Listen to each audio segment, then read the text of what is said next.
Welcome to Cybersecurity Vault. I'm your host, Matthew Rosenquist, cybersecurity strategist and CISO at Eclipse. Today, we are going to talk about how CISOs can showcase cybersecurity value through metrics. I'm going to be talking with Gavin Grounds, who is an executive director, cybersecurity strategy and information risk management at Verizon, and formerly, he was the global delivery CISO of enterprise services at HP.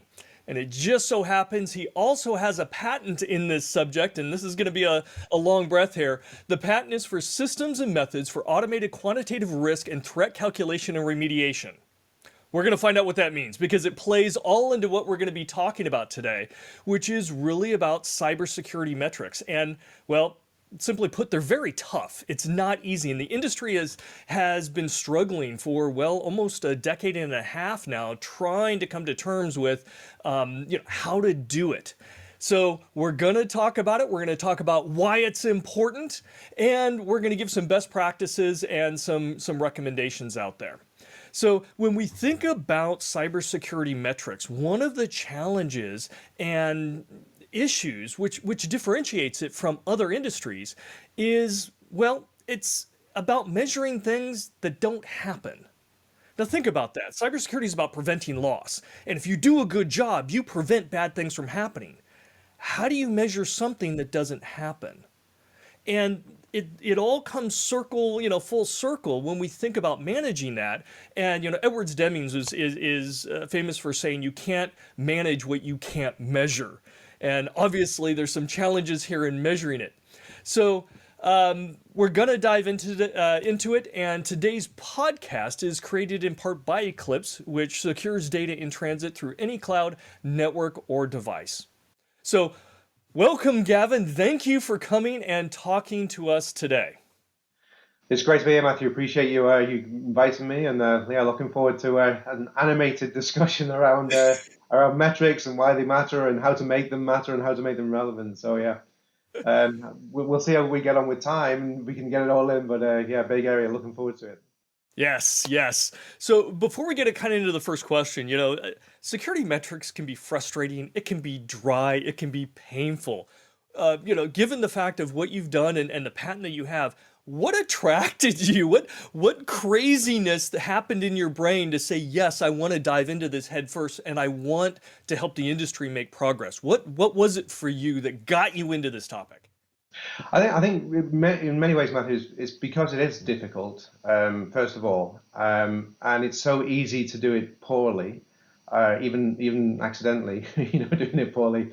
But it's just becoming so increasingly critical to every aspect of not just business, but even our day-to-day lives. When we think just in our kind of human interactions or anything we're doing as humans during the day, just the relevance now of of cybersecurity and information risk in our day-to-day lives and in business. And so for all those reasons, you got this kind of heightened criticality of being able to really truly measure how well we're performing in terms of cybersecurity and risk management.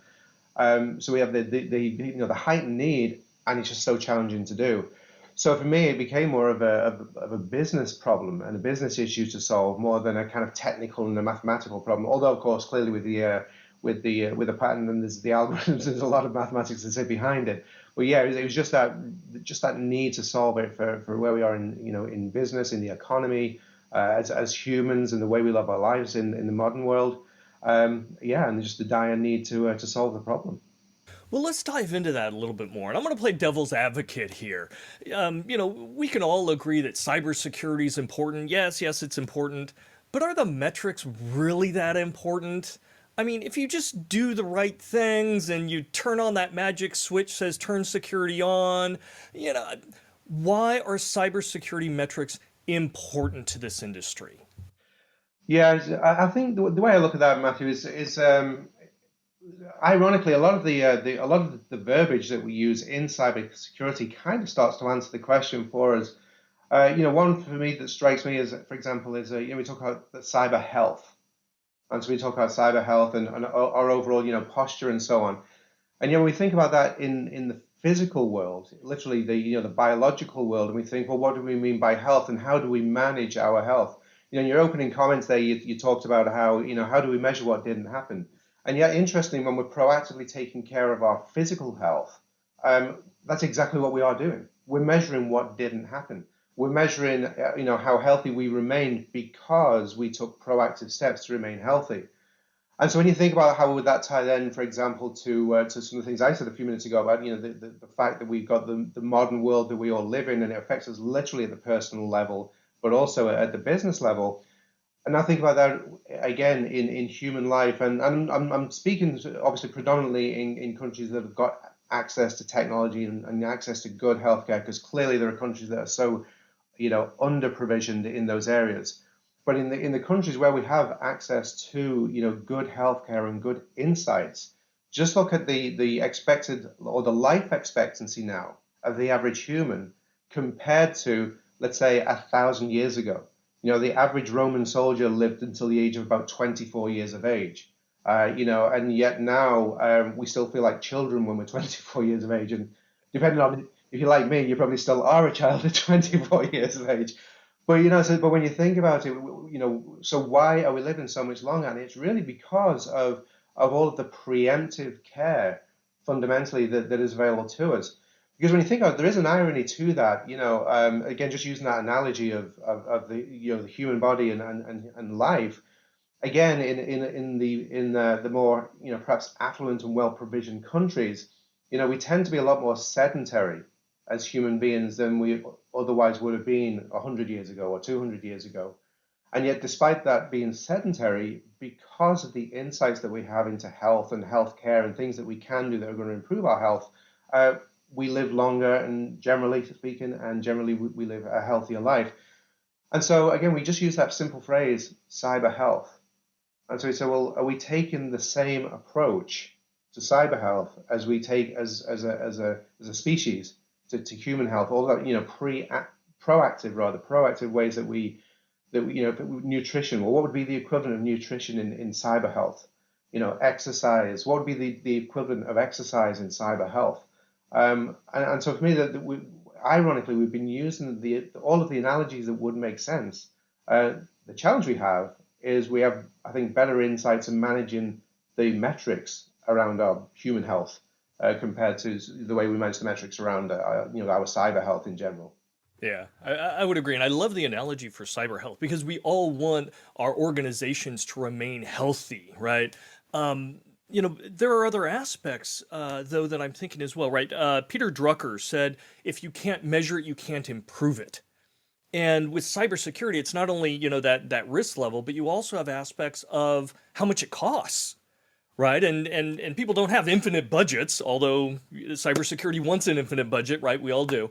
So you have to manage budgets, you have to manage impacts to users and for management and oversight. So, how do you see cybermetrics overall playing into all of that? Is it crucial?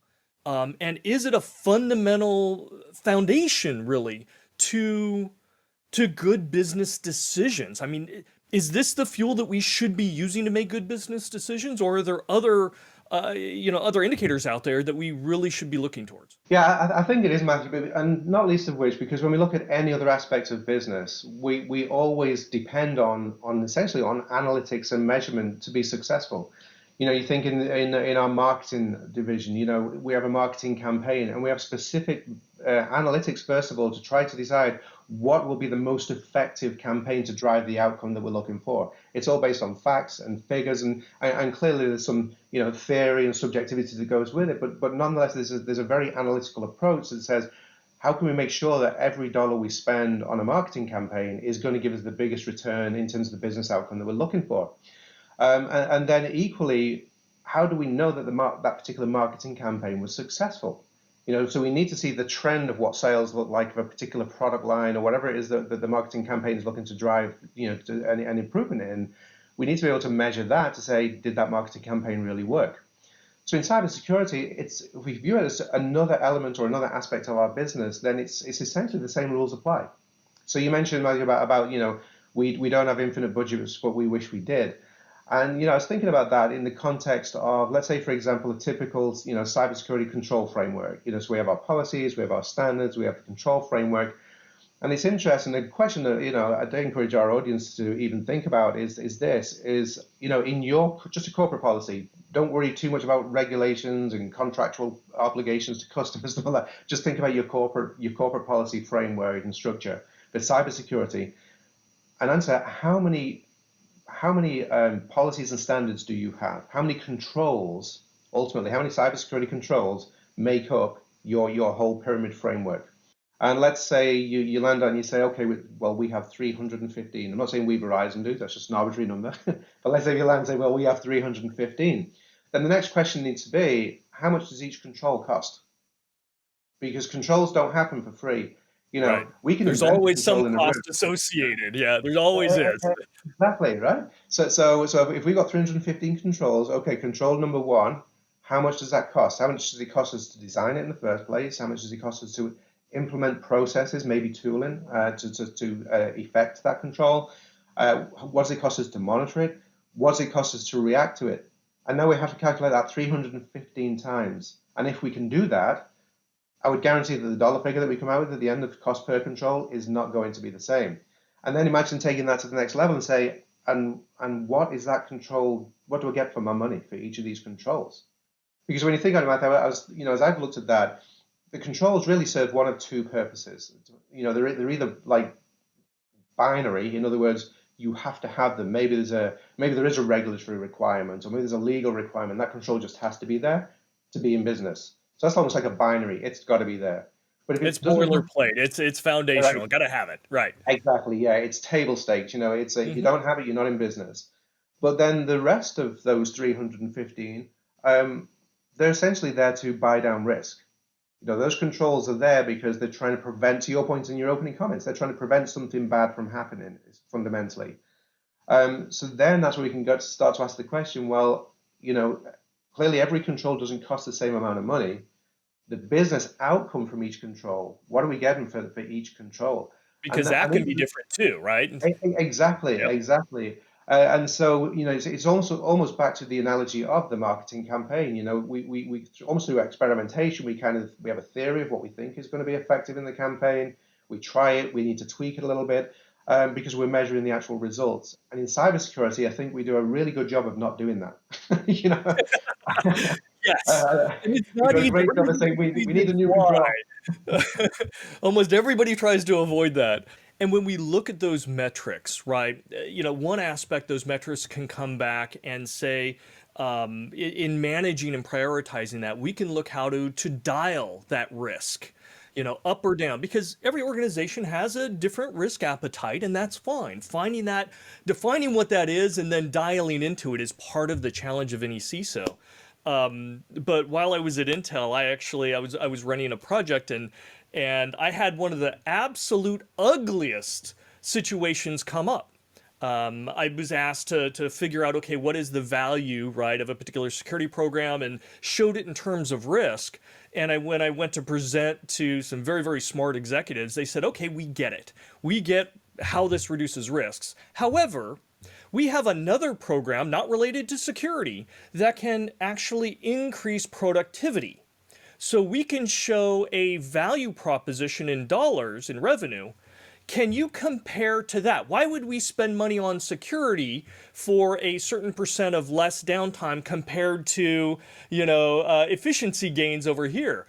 And it, completely threw everything out of whack because I approached it as a problem of how I'm going to reduce risk, not necessarily as a comparative analysis, the opportunity cost that executives and even board members want to look at as well. So again, a good metrics program potentially can show value in many different ways, not just risk reduction, right? Not just cost, but also as part of comparison to opportunity costs. Absolutely, Matthew. I think you've really struck at the heart of the challenge with that that example you just gave. I know we're going to spend a little bit of time talking a lot more about risk and quantification of risk, but what you just highlighted there really underscores the two things. One is the absolute necessity to be able to quantify risk, and then secondly to be able to put that in business context. Because I've used the analogy oftentimes. You talked about your focus there was like essentially an annualized loss expectancy play. It's like how do we drive this particular risk down? But if that's our only objective to drive risk down, then the rest of our business doesn't operate that way. The Yeah. rest of our business is actually deciding how much risk are we willing to take, which is a very different question. As I've often said, imagine if a business leader comes and she says, hey, I've got a $100 million business opportunity here. So we can put our cybersecurity geeky hats on and we take a look at it and say, you've got 5 critical risks, 4 highs, and 3 mediums.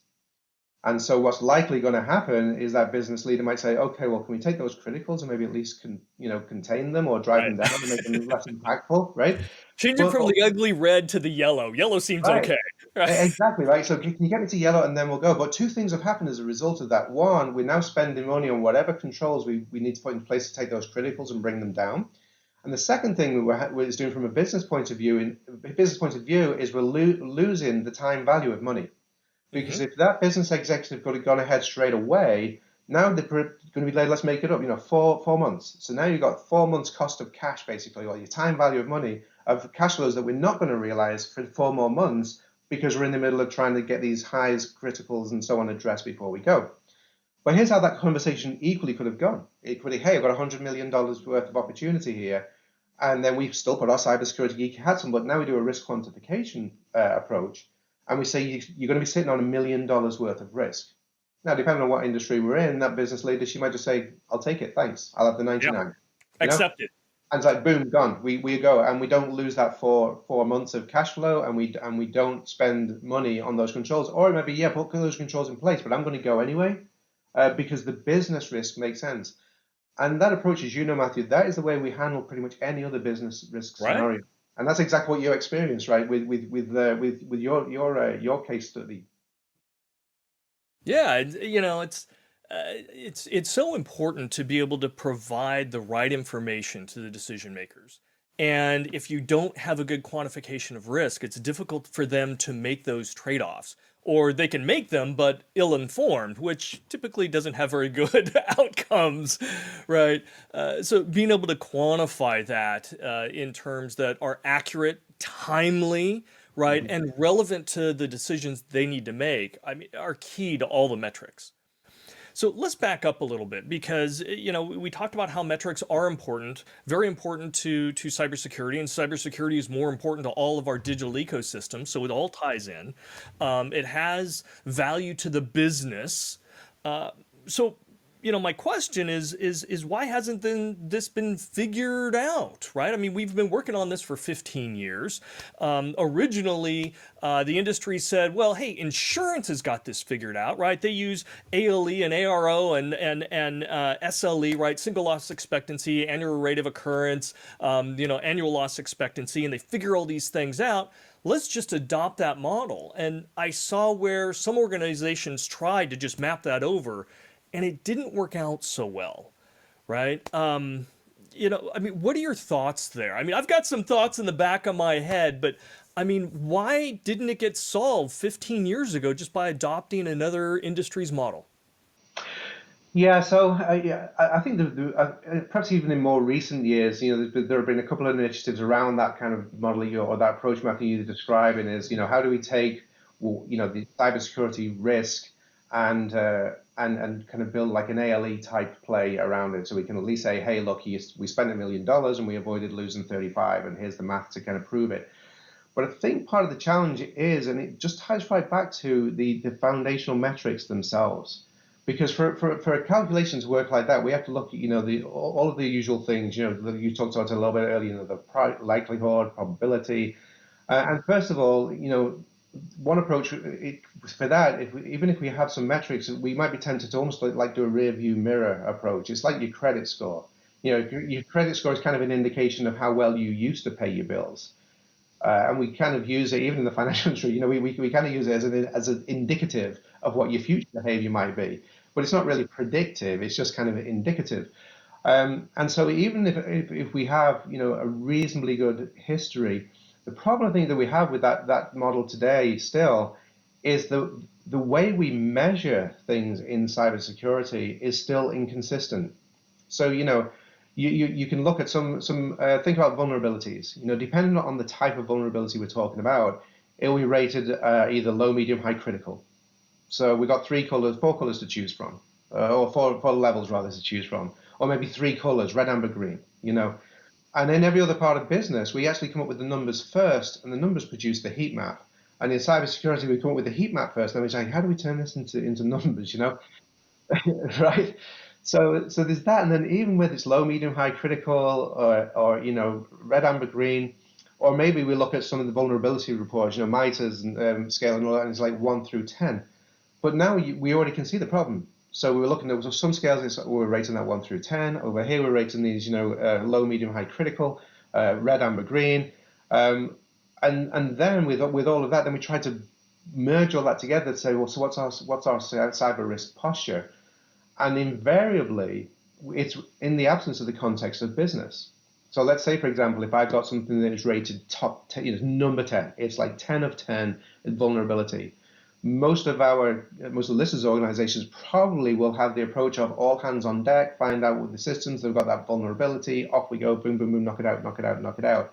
And that would basically mean that the systems that are managing treasury processes are getting the same level of attention as the system that's managing the cafeteria menu. Uh, you know, so then which becomes right, exactly. And I know that people are going to listen and say, yeah, well, you got east-west movement. So let's just assume that we factor that into it. So the cafeteria menu, it's segregated sufficiently from our treasury management systems, and so so there are of course those nuances. But the point is, even in our approach, typically we don't even factor those nuances in. It's just go go go go. It's a 10. It's a 10. Just get it done. Get it done.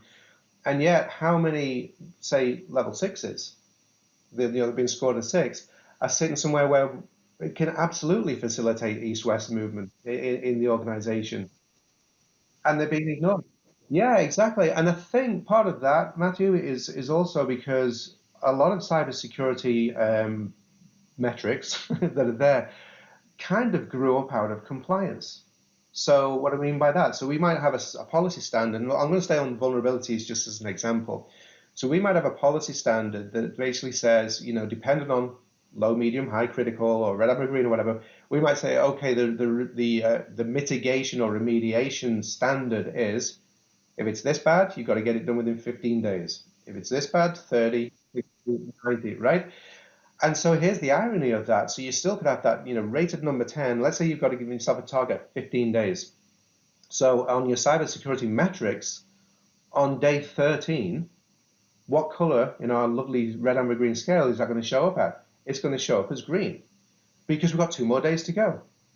Well, so our policy says you've got 15 days, and we're at day 13. Oh, green, well done, everybody. From a risk perspective, that risk is there the minute it's there. So what it really exactly, exactly. So the minute we can measure it, it's already red in that example, right? So, and it doesn't get any less red over time. It doesn't say, well, it would be red, but we've got 13 days to go. Don't worry about it. It's like, no, it's screaming red. And that's why, by the way, we could have a vulnerability management dashboard that is showing green all over the place, but from a risk perspective, our risk profile could be showing completely red for that reason, because the risk is there until it's resolved. So no, it's a complex answer to the question, Matthew, but I think that's kind of the foundational challenge that we have, that we have these different disparate ways of trying to measure cybersecurity performance, and cybersecurity posture and overall risk.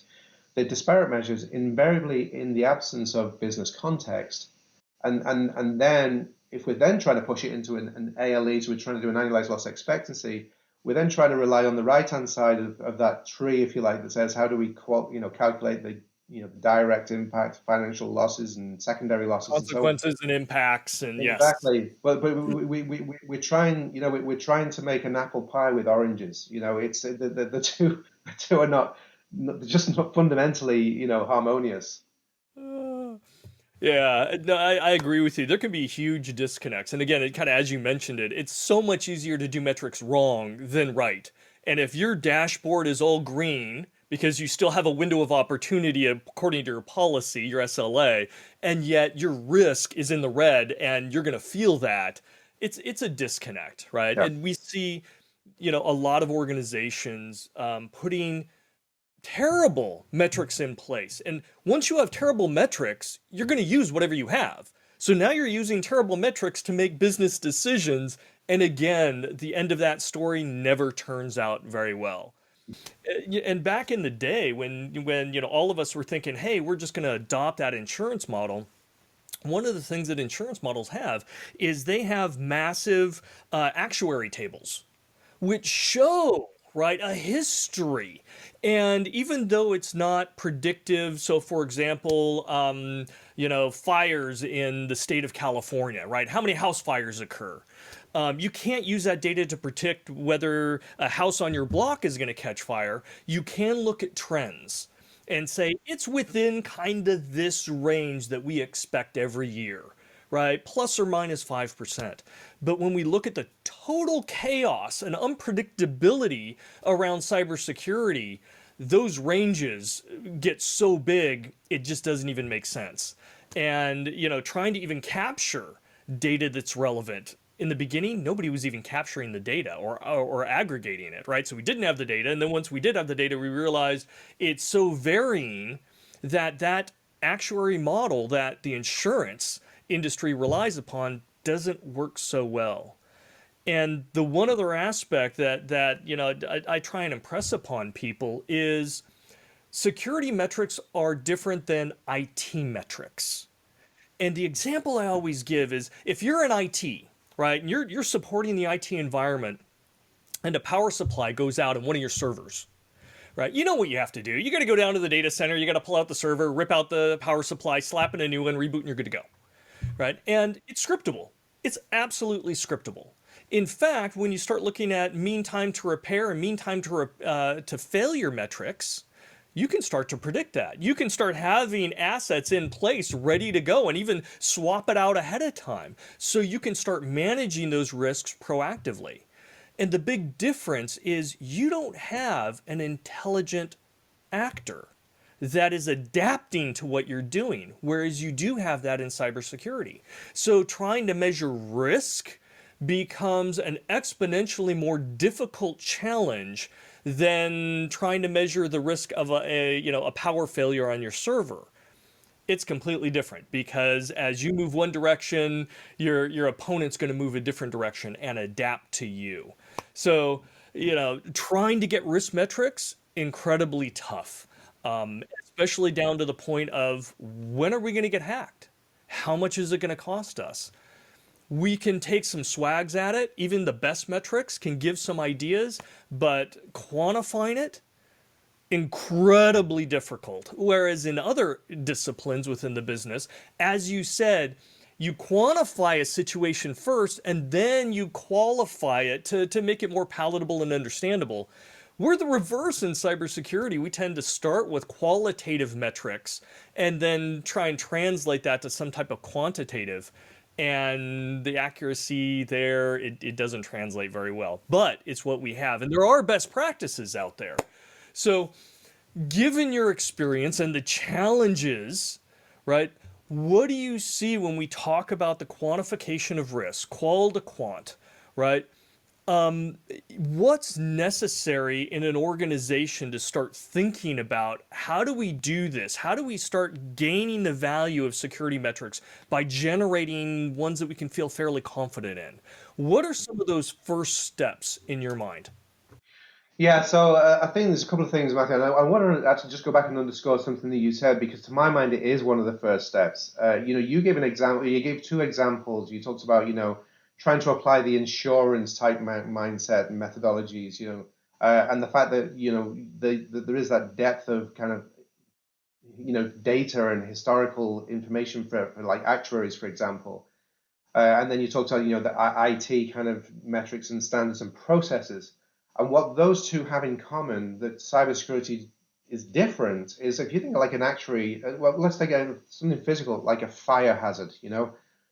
Fire doesn't change its nature. There's a finite number of variations. You've got a fire Yeah. because I don't know your building is close to an electrical power plant, and so you've got the likelihood of an accident. Fuel, ignition Fire. source, Yeah, right? There's certain exactly. parameters Define it. Yeah, exactly. There's really becomes a finite or flooding. If you're living on a floodplain, if you're living close to the ocean, if you're not living close to the ocean, there are a finite number of scenarios that the actuary model can be based on. Whereas when it comes to cybersecurity, and that's why you made it point really well, Matthew. There is that when we think about even just with a cyber attack, the methods or the TTPs, the techniques and the tools and so on, they just constantly vary. So there is no finite number of scenarios of the way in which an attack can be executed. And I think that is almost like a fundamental way of thinking. So rather than trying to say, well, we got these way we've been measuring metrics and this disparate way that we've been doing, and then trying to stuff that into a model, I think it's really about started off first of all, with taking a hard look at what we already do know. I think we've used or I've used this analogy before, but I think I've shared it with you, Matthew, when we were chatting one time, and that's people will sometimes say, well, you've got to start from somewhere, and when you really think about that, that's kind of really a strange statement to say. I remember when I was a kid, I'd be walking around with my nan, my family are Irish, and I don't know if she was saying it just to like tease people or whatever. Or somebody would come in, they'd say, ask her for directions, and she'd be like, well, I wouldn't start from here if I were you. The person would kind of like, how does that help me? and then she'd laugh, and I wasn't sure if she was just doing it to get a laugh out of it. But it's an interesting statement, because when you say, well, you've got to start somewhere, that's like saying, I wouldn't start from here if I were you. In other words, the only place we can start is where we are. Right. So when you think about, so where are we starting? Well, where we're starting is, most of our listeners are probably in a situation where we've got more data than we have information already. If we're using, I don't want to drop a name, but a platform like Splunk, for example, or any kind of similar platform, oftentimes that just becomes a giant syslog server. It just becomes like a giant ground, right, for everything that might be happening. Vacuum. Yes. Right, exactly. And then we just try and build dashboards. Say, well, here's our dashboard for our vulnerability, and here's our dashboard for our endpoint protection. Here's our dashboard for this. I don't know about you, but my car has one dashboard. So I think to really boil it down and just start off with what we do know. So don't be thinking about the next shiny tool. Don't be thinking about I need a widget to do this or the other. It's like, take a look at what we do know. What are we collecting? Whether it's system logs, whether it's user activity, whether it's security tooling logs. I mean, the whole plethora. We've got just tons and tons of data, but we don't have tons of information. And then taking a look at that, and then literally doing an analytics play and saying, okay, so what does this data now tell me about the environment? So then we can start to put it in business context. So, all right, so if it's a particular application or a particular application that's supposed to support in a particular business process, what kind of data is it? And let's not go straight down the way as we do as cybersecurity people and start thinking about, is it public? Is it private? Is it confidential? Is it highly confidential? But really start thinking about what's the value of that data, right? Or what's the value of that process? Because we could have data, just using data as an example, we could have data that's confidential, that financially is worth far more to the business than something that's tagged as highly confidential. So it's really kind of taking, literally running analytics of what is all of this noise telling me about the operating environment, and then taking that and putting it in the context of about these specific applications or platforms or business processes, and then we say, and how valuable are those business processes? And then we can start to build a picture on what we do know. We're literally starting from where we are, and that's in any other kind of business area. That is how we would approach metric. Oh, absolutely. Yeah. And I love that. Instead of going tabula rasa, okay, let's you got to start with what you have. Oh, absolutely. And I love that. Instead of going tabula rasa, okay, let's you got to start with what you have. Now, I'm going to challenge you here, and I'm going to say, because the last company, and when I was with Intel, the last division that I built theirs, the first thing I started with, right, is saying what business decisions need to be made. Let's not worry about the data or see how many attacks or anything. No. Tell me what business decisions the CEO needs to make from a security perspective. Great.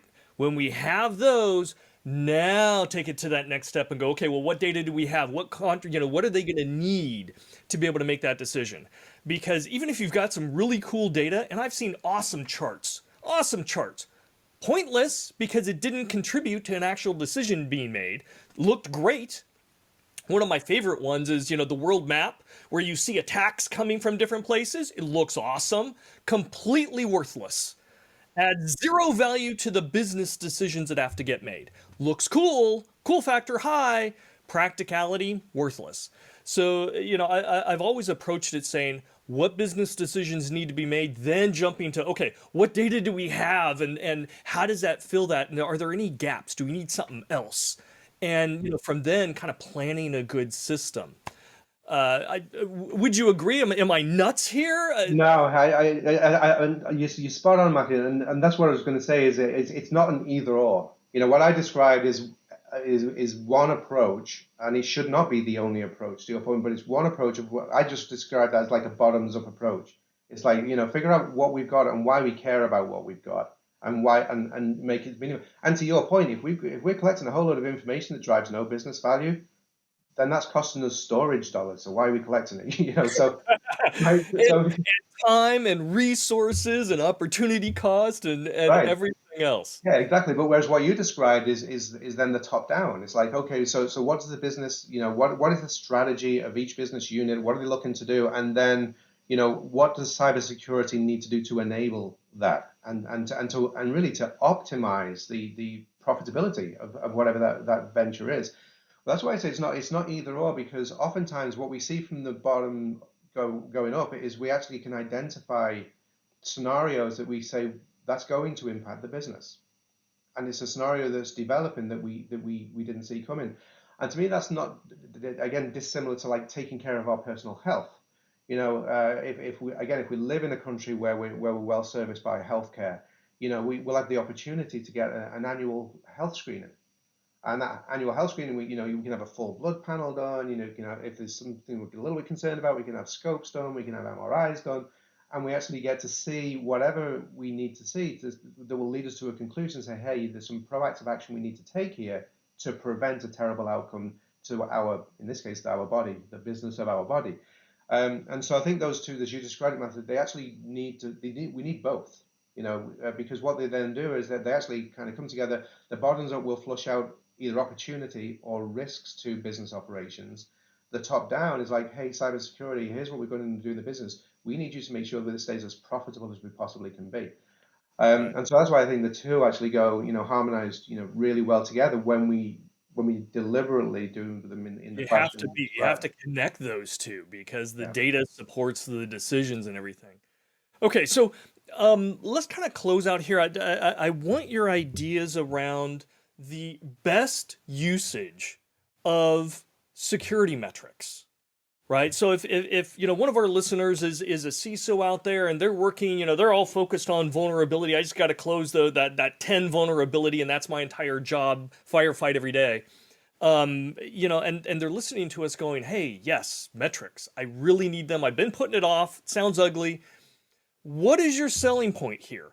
What is, your recommendations for the top usage and benefits for that CISO to allocate a little time and get a good metrics program established? What's in it for them? Yeah, so you touched on it a little bit earlier, actually, Matthew, and it was a real kind of short, quick passing comment that you made, and you talked about risk appetite. And I really believe that a lot of either CISOs themselves or the CISO organization and information risk management, cyber risk management, I think a lot of professionals struggle to understand what we mean by risk appetite, as though it's like one thing, and say, well, that's for the board to decide. Now, I don't know about you, but I don't think there's many board directors on the board, that are just going to say, well, my cybersecurity risk appetite is this, so go measure that, and if it goes above that, then you're red, So when we think, again, any other aspect of the business, the risk appetite is actually built around financials. So, for example, any initiative that we're embarking on the business, what we're looking at, for example, is the return on capital. And so we're talking about the return on capital. And for a complex business of multiple business units, we might have, varying targets for the return on capital, depending, on the nature of the business. Or if it's a simple business, then we'll have a singular, cost of capital and therefore a return on capital as a target. Whether we're using, weighted average cost of capital, whatever the methodology is. But that's how we measure the business. And so when we talk about risk appetite, what we're really talking about in the business terms is how much are we willing to potentially lose and still see the return on the capital that we're looking for. So that's like a return on capital play. You can have the same view with return on equity and return on investment or whatever. And I think in cybersecurity, we definitely don't talk in those terms. So we're not actually representing the business value of what we're doing in those terms. So my kind of advice, if you like, is like to a CISO, where do we start? Is actually, and you touched on it, Matthew, before, it's like, what are the business objectives for our various business units or for the company itself? What is the return on capital, the return on equity that essentially our business is looking for? And then we can walk down from there and say, so what metrics do we need to measure to demonstrate that we're actually protecting those investments and realizing those returns? It's not easy, but that's the danger. But that's a huge benefit, right? For a CISO to be able to use metrics so that they can communicate the value of their program to the C-suite, to the boards, to say in business terms, this is what we're doing now, this is what our target is, because with metrics, now you can set that risk appetite target, right? And so everybody's kind of on the same page. Because no CISO, right, wants an uninformed board or C-suite to be shocked when something bad happens, right? Because it's just you're neck in a noose. Whereas if you've had those metrics and you said, hey, we're making decisions and you've decided to accept these risks, right? And they're going to happen, right? If we can quantify it eventually, and this is what we're going to protect against. When that bad thing does happen, it's not a surprise.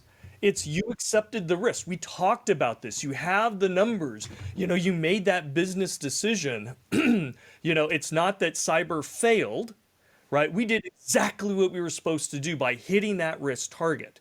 So it provides some incredible power to that CISO who has a program like that.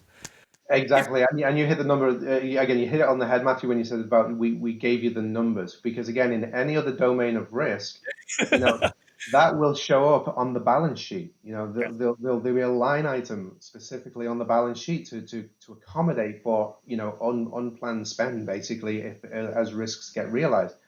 That's where we need to drive to with with a good cybersecurity metrics program. Okay, so this has been a great discussion, great discussion. And we're going to have another one. We're going to do another session. We're going to talk about how to build a program like that, some of the best practices, some of the pitfalls to avoid. But as I understand it, that you're chairing a special interest group that's initiated by Gartner. Can you give us a little insights to what that is? Yeah, sure. So basically, the approach that I've taken at Verizon is essentially starting with creating cybersecurity risk as a currency in its own right.